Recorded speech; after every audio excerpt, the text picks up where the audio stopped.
My, oh my, how do you follow Elon Musk when he tells you you're gonna take you to Mars? I'll tell you how. He and I share something deeply. We love the American dream. And we have been given a gift by God today to usher in a new dynasty because we just inaugurated Donald J. Trump as our 47th president. And we just inaugurated J.D. Vance as our Vice President of the United States. And we did that because the American dream is alive and well, because you chose that our dream can be the dream for our children and the dream for our world.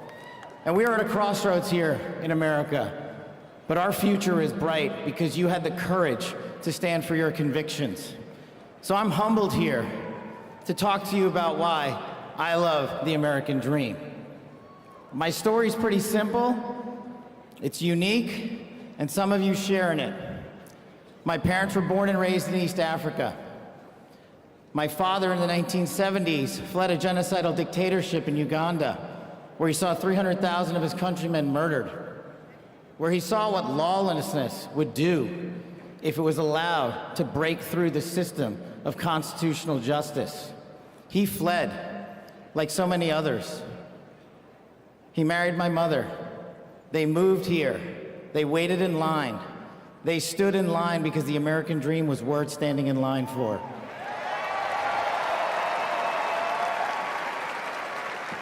That dream is woven into the fabric of this nation, and our immigration policy is the greatest policy in the world. And now that we have Donald J. Trump and J.D. Vance, it will become the greatest policy in the world again.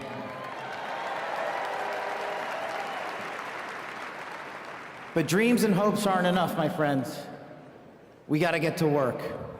And we gotta accept the realities that too many of you know from your communities. President Trump launched in his first term priorities of national security, law enforcement, economy, and global diplomacy.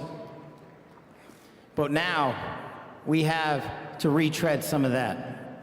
And I'd just like to go over a few of the things that our community has been living under these last few years. In the last calendar year alone, we had 100,000 drug overdoses. In the last calendar year alone, we had over 100,000 rapes.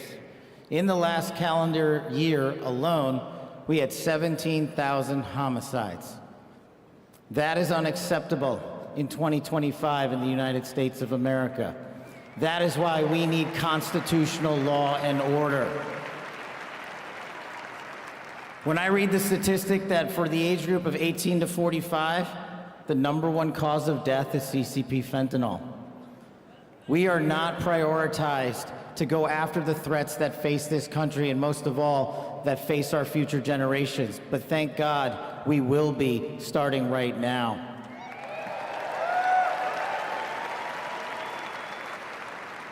President Trump and J.D. Vance's leadership and administration will usher in the priorities that I cherished during my 16 years in government service.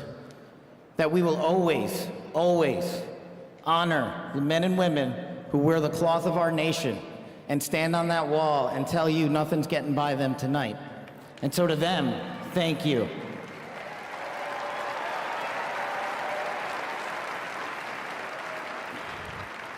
To our teachers and our frontline workers and our first responders, y'all choose to show up every single day for our children, for our communities, and we will now show up for you. Thank you for keeping us safe.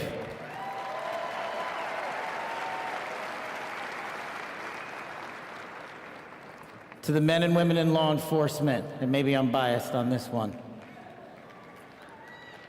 our police officers, our sheriffs, our federal agents are some of the greatest warriors that God has ever created. And we will put them first because they have our backs, and now we will have your backs.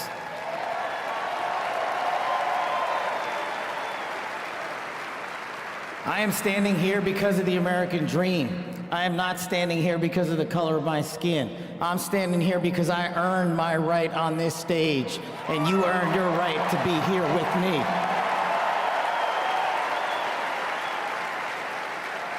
And I promise you this, with every fiber of my being, that our law enforcement, that our teachers, that our first responders, that our veterans, that our men and women in uniform who dare to serve this country and put themselves below the rest of our needs will be reprioritized to the top of the heap because they are standing on that wall, and we will not let that light go dark on them.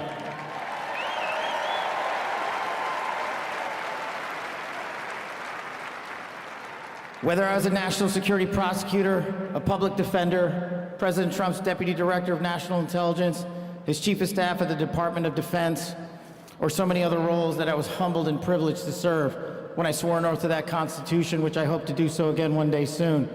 You have my word that you have ushered in a dynasty of change. You have ushered in a dynasty that will allow our children to live this American dream. My American dream. I am living the world's American dream. I am the son of lawful immigrants. We worked our tails off just like you all do, and I'm gonna make you a deal.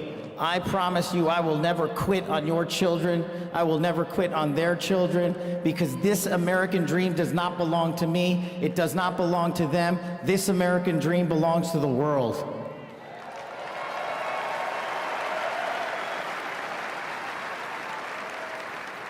So in closing, I just want to tell you this. It's pretty cool to be speaking in Capital One Arena right before the boss.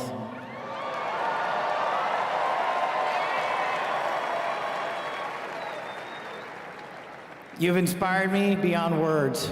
Your love, your devotion, your commitment to our country, everywhere I go, shows us that we are not only the beacon of hope, but we are the land of constitutional justice. We are the land under Donald J. Trump and J.D. Vance, where we are going to end the two-tier system of justice. We are going to remove the weaponization of the intelligence community for political purposes, and we are going to put the men and women of America first.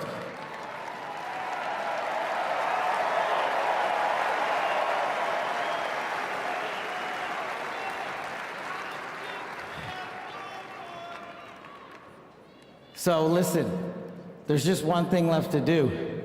We all got work to do. We've got the greatest president and the greatest vice president in the history of the world. And so I just need you all to do a little bit more. Every time you see a law enforcement officer, every time you see a veteran, every time you see a teacher, shake their hand. Give them a little bit of your time, because they're giving us all of our time. And don't forget to enjoy the ride, ladies and gentlemen. God bless America. God bless these United States of America. God bless every one of you. I'm living the American dream. My name is Kash Patel, and I ain't going anywhere.